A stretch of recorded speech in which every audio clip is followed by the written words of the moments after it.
What were you both up to, sneaking away in the middle of the funeral? Despite my angry shout, my son and his wife just smirked. We couldn't stay at the funeral. We had to prepare for our move, they said.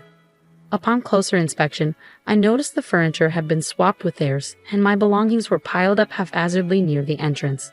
What's going on? I asked, facing their astonished expressions. Starting today, we'll be living in this house. It would be best if you, mother-in-law, went to a nursing home or something, Lisa said with a grin. Are you serious? I couldn't believe what I was hearing. Yes, of course we're serious. Please retire and make way for us, old lady, my son added. I was shocked that they would do such a thing on the day of the funeral. But I quickly composed myself. Fine then, do as you please, I told Lisa with a forced smile. It seemed my son and his wife had completely forgotten something important. My name is Susan. I turned 51 this year. My pride and joy is my son, William. He's been kind-hearted since he was a child, and he grew up to be a fine young man who cares for his parents.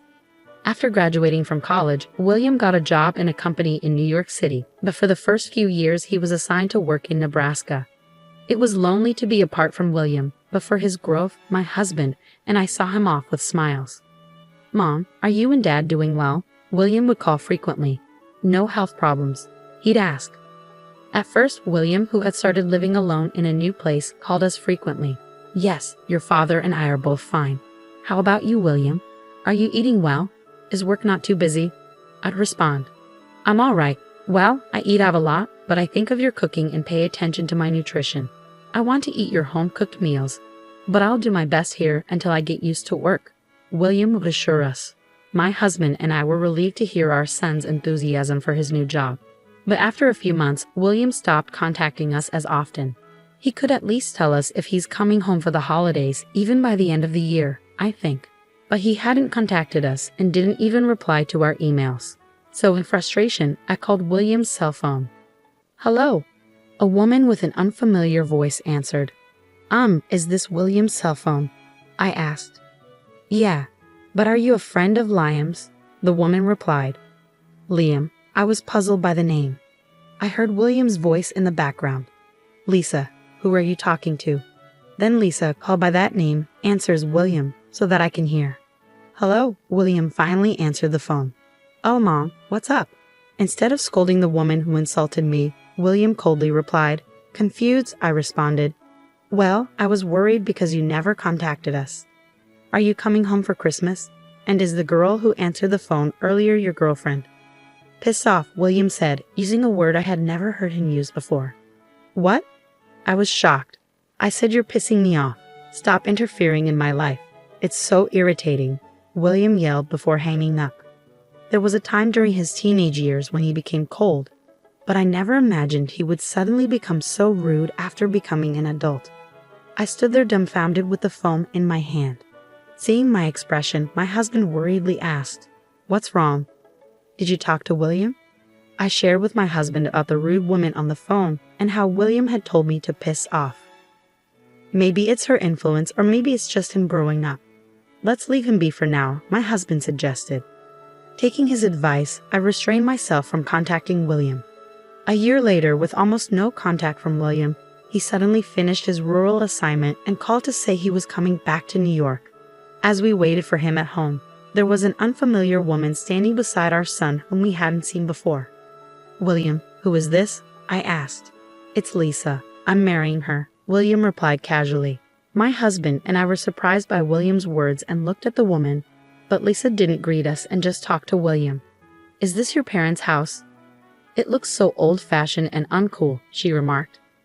Upon hearing her voice, I suddenly realized that she was the woman who had answered my phone call a year ago. When I gave my husband a pleading look, he immediately understood and asked Lisa, Seriously, Lisa, how long have you been dating our son? Huh, I don't remember. Are you the type who cares about how many years you've been dating, mister? Hilarious for an old man, she retorted. My husband, who had been polite to Lisa, was left with his mouth hanging open at her response. Instead of scolding her for her words, William just laughed along with her. This isn't going to work out, my husband muttered, just loud enough for me to hear. I couldn't agree more. We were against our son's marriage, but he and Lisa had already registered their marriage without listening to our opinions. They rented an apartment nearby and started their new life together. You're already married. What about the wedding ceremony? I couldn't help but wonder. Shocked by the news, I asked William. We don't really need a ceremony. Lisa thinks it's a waste of money, he replied. Despite living in a pricey rental apartment, William and Lisa often came to our house for dinner, claiming they didn't have enough money. Although we were happy to see William, Lisa constantly criticized my cooking. Mother-in-law, can't you make more fashionable dishes? This doesn't look good in photos at all, she'd say. I'm not making it for photos. If you have a problem, you don't have to eat it, I'd respond. But Lisa didn't seem bothered. After a year, William started to become more like Lisa, and he would insult us every time he visited. One day, after William and Lisa arrived, I was about to go shopping. William looked down on me and said, Mom, what do you think I called you for yesterday? You should have bought the ingredients beforehand. You're so inefficient. Both my husband and I began to dread William and Lisa's visits. Amidst this, I received even worse news. My husband was diagnosed with cancer. The doctor told us he had only 6 months left to live. Surprisingly, William and Lisa visited my husband in the hospital, perhaps concerned about his condition. After some conversation, they quickly left the room. I hurried to catch up with them to express my gratitude, but I overheard their conversation in the hallway. Your father is in a private room, huh? Isn't that expensive? What a waste of money. Yeah, I thought the same thing. It's not like he's going to survive anyway, so the treatment costs are pointless. It's stupid to spend money on someone who's going to die anyway. True. Hey, Liam, let's get your parents' house once your dad dies. But my mom will still be there. I wish your mother would just follow him quickly. Yeah, it's just a matter of time with her. William and Lisa were making fun of my husband's struggle with his illness and my care for him behind our backs. I noticed my emotions were getting out of control, and I felt like I would lose my composure if I met them in this state. So I returned to the hospital room where my husband was waiting to settle my feelings for a moment. What's wrong? Were you able to express your gratitude to the two of them? My husband asked when he saw me. I relayed the conversation I had overheard in the hallway to my husband, who had been listening quietly, but I could tell he was trembling with anger. I can't believe they would say such things, he muttered, seemingly making a decision. I have an idea. The next day, my husband called William and Lisa into the hospital room. What do you want? We already visited you yesterday. William and Lisa appeared displeased to have their weekend interrupted. I want to talk about the inheritance after my death, my husband said calmly. At the mention of inheritance, Lisa's eyes lit up. Liam is the only son, so the inheritance should be his right. How much is it? As Lisa eagerly leaned in to discuss the money, my husband calmly told her, there are about $70,000 in assets in the bank. The life insurance beneficiary is Susan, so that will go to her. But I plan to leave all the bank assets to William. Lisa thought for a moment. Well, I guess it can't be helped if the life insurance goes to Mom. $70,000, huh? I thought there would be more. But then Lisa suddenly raised her voice. What about the family home? It's in a great location and the land is spacious, so it must be worth more than $100,000, she exclaimed. At Lisa's words, William also excitedly asked my husband, That's right, Dad. What about the inheritance of the family home? My husband spoke quietly. I'm going to put the house in Susan's name. After all, she's the one living there. Upon hearing this, William and Lisa strongly protested. What? That's not fair. Mom's getting the life insurance too, isn't she? The life insurance will mostly be used for funeral expenses and other costs, William argued. Even so, I'm getting the short end of the stick if I only get $70,000 and Mom gets a house worth more than $100,000. That's why I'm saying I'll give all the money in the bank to you, Lisa added. We don't need that petty cash. Forget about the bank money, just leave the house to Liam, they continued. My husband and I exchanged glances and nodded in agreement. Then my husband reluctantly told them, Fine, I'll leave the house to William and all the bank money will go to Susan. Is that okay? All right, William and Lisa celebrated with a triumphant pose. However, my husband continued, However, as I mentioned earlier, your mother is currently living in that house. Even if the ownership is transferred to William after my death, I want Susan to be allowed to continue living there. William and Lisa brushed off my husband's words in their excitement about obtaining the house. To make sure they understood, my husband reiterated the condition. The condition for William inheriting the family home is that Susan is allowed to live there while she's still healthy. William and Lisa, are you both okay with that? Reluctantly, they agree. Yeah, we get it. Father-in-law is so persistent. Hearing their words loud and clear, my husband told them, "All right, I'll make sure to include this in the will." William and Lisa left the hospital room in high spirits, discussing how to spend the $100,000 they had just received, without even saying goodbye to us. A month later, my husband's condition took a sudden turn for the worse. The hospital did everything they could, but they couldn't stop the progression of the cancer, and my husband passed away. While I was busy organizing the funeral as the chief mourner, William and Lisa were visibly restless. Even during my eulogy, they whispered to each other and quietly left the funeral home. They never returned after the funeral. When I got home, I noticed the lights were on. Feeling suspicious, I opened the door to find William and Lisa waiting inside. "What were you two doing, leaving in the middle of the funeral?" I exclaimed, but they just smirked. "We couldn't be at the funeral. We had to prepare for our move," they replied nonchalantly. Looking around, I noticed that the furniture in the house had been switched with William and Lisa's. My belongings, which should have been in the room, were piled up haphazardly near the entrance. "What's going on?" I demanded. Lisa quickly interjected, "From today on, we'll be living in this house. It'd be nice if you, mother-in-law, went to a nursing home or something." "Are you serious?" I asked incredulously. "Yeah, we're totally serious. You old people should retire already," William added. Shocked that they would do such a thing on the day of the funeral, I quickly changed my attitude and smiled at Lisa. "Fine, go ahead, do as you please." William and Lisa were taken aback by my easy acceptance. "So you're really going to a facility?" Lisa questioned. "I'm healthy enough to live alone in this house, so I'm not going to a facility yet. For now, I'll just find a place to live until I settle down," I replied calmly. Satisfied with my response, the couple sent me on my way. 1 month later, I received a call from Lisa. "Mother-in-law," she said urgently, "a lawyer just called and said that the house isn't under Liam's name but yours. What's going on?"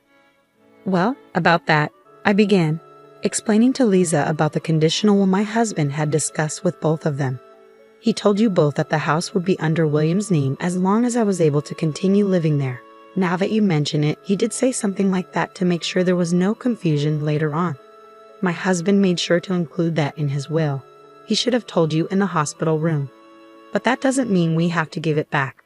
Under a conditional will, if the conditions aren't met, you lose the right to inherit," Lisa retorted. "The moment you kicked me out of the house, you lost the right to inherit it," I replied firmly, recalling the conversation I had with my husband in the hospital room. I was furious that they had called my husband as good as dead. My husband was also quite angry at the two of them, making comments that seemed to wish for my early death. However, I had a faint hope that if I died and left William alone, he might revert back to his kind self. If I could continue to live peacefully in our home, even after my husband's death, I was willing to let the ownership of the house go to our son. So I held on to that glimmer of hope. I had also hoped that your hearts would change with my husband's death, which is why I agreed to his proposal. The conditional will was your last chance. I mean, you anticipated this might happen," Lisa conceded. "I didn't want to, but you two kicked me out on the very day of the funeral," I reminded her. "I never thought you'd treat your parents so carelessly, but thanks to that, I've made up my mind," I declared firmly. "Made up your mind to do what?" Lisa retorted angrily. "To kick you two out of that house and cut ties with you," I responded, my tone unwavering. "Well, we won't accept that. This house is ours. We're not going anywhere," Lisa continued defiantly. "Liam knows a lawyer, you know. We'll have him do something about it." I knew it was too late for Lisa's struggles to change anything. I simply told her, "Do as you please," and hung up the phone. The next day, I was called to a cafe by William and Lisa. As soon as I arrived at the designated cafe, the two of them bowed their heads. "Mom, I'm sorry," William began, and Lisa echoed his sentiment. "Mother-in-law, I apologize." William, who had heard everything from Lisa, consulted with a lawyer he knew and was told that the will was legally binding. He was also explained that since he had broken the conditions, he no longer had any ownership of the family home.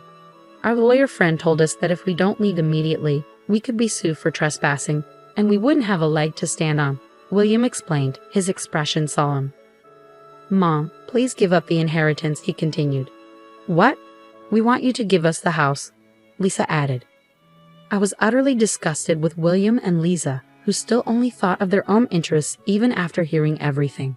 There's no way I'm agreeing to such a selfish request, I replied firmly. But we'll be in trouble without the house, William protested. What's the problem? Just move out, I suggested.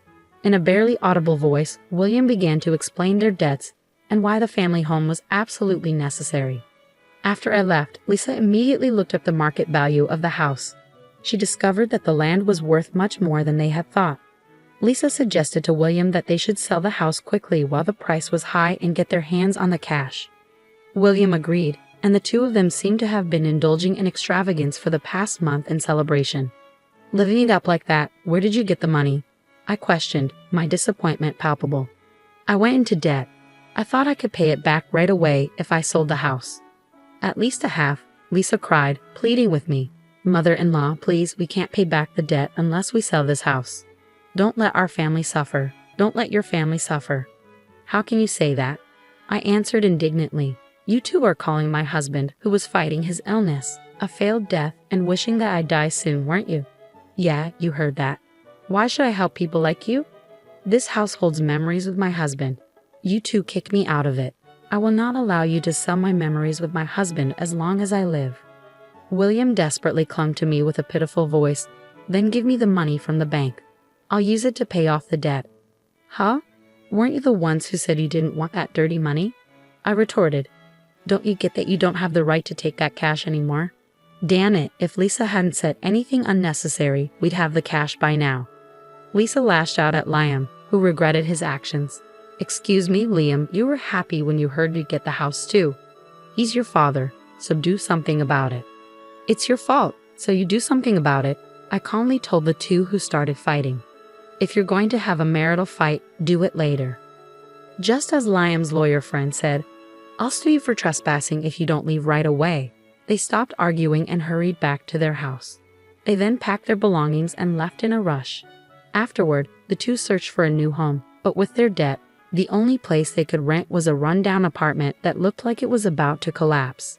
Because they borrowed as much money as they could without worrying about the interest, planning to pay it back quickly, their debt just grew larger. Even though they were working, it seemed like it would be a long time before they could fully pay it off. I returned to my own home after a month with everything going as planned with my late husband. It was unexpected that my son and his wife tried to sell our home and ended up squandering money and going into debt. But everything else went according to plan. It might have been an expensive lesson for William and Lisa, but it was a good opportunity for them to reflect on their actions. Finally, living a peaceful life in this house filled with memories of my husband was the happiest thing for me. I'm sure my husband is watching over me from heaven.